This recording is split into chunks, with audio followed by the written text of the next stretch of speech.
Hello guys, uyu munsi wongeye kubereka uburyo ushobora kugarura message zawe za WhatsApp igihe uri gukora switch y'amatelefone cyangwa ufashe telefone wakoreshaga ukaba ugiye gufata WhatsApp yari irimo ukayikoresha mu yindi telefone. Urabyumva neza, ufite impungenge ese message zanjye zizagaruka. Reka rero nkwereke uburyo ugiye kubigenza usaba kuri telefone yawe bidakora, utubwire muri comment kwereke ubundi buryo urakoresha. Ariko mbere na mbere baba ko kanze subscribe ndetse uze gukanda like kuri iyi video niramuka igufashije. Reka dutangire rero nkwereke uburyo ugiye kubigenza. Uraza hano muri WhatsApp yawe.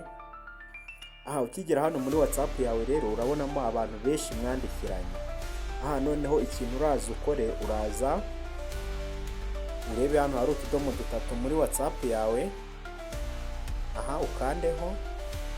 Nubona hano rero hari utudomo dutatu, ikintu urakurikizaho uraza ureba ahantu handitse setting. Setting ya telefone yawe cyangwa parametre mu gifaransa. Noneho uraza ukandeho.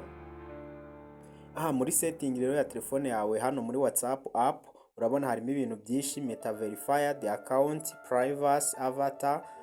Noneho uraza ukande hano hantu handitse chat. Hantu handitse chat mwahabonye, urabona bari kutubwira ngo theme, wallpaper and chat history. Chat history uze tuhakande.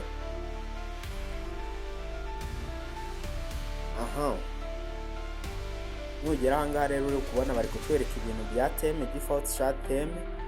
Inter is send ibi ngibi rero ntago bitureha n'iby'ama visibility n'ama font size, ntago biraza. Twebwe ntago turi bubyiteho. Noneho we rero ikintu ugiye kuza uraza kandi hano hantu handitse chat backup. Chat backup.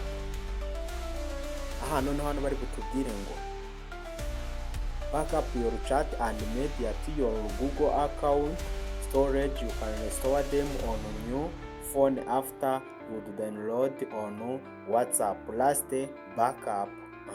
Hano rero bari kutubwira ko twe duheruka gukora backup ku itariki 12 saa 11:19 za mu gitondo. Zari ibintu twakoze backup ya messages zifite MB 159. Rero wowe icyo uri buze ukore ukimara gufata WhatsApp nshyashya ukayesitara muri telefone ugiye gukoresha, uraza ukora izi step zose nkweretse. Noneho uze ukande hano kuri backup. Ushobora kuri bukore backup ukoresheje bikaza kuri email cyangwa ukemeza mu buryo buri automatic. Amavideo nayo ukayafungura kaza, cyangwa hano ugakora backup ukoresheje data. Rero ni bino video ugeze ahangaha ikabigufashije, ukande subscribe, ukande like ndetse utubwire muri comment icyo twazakubwiraho ubutaha.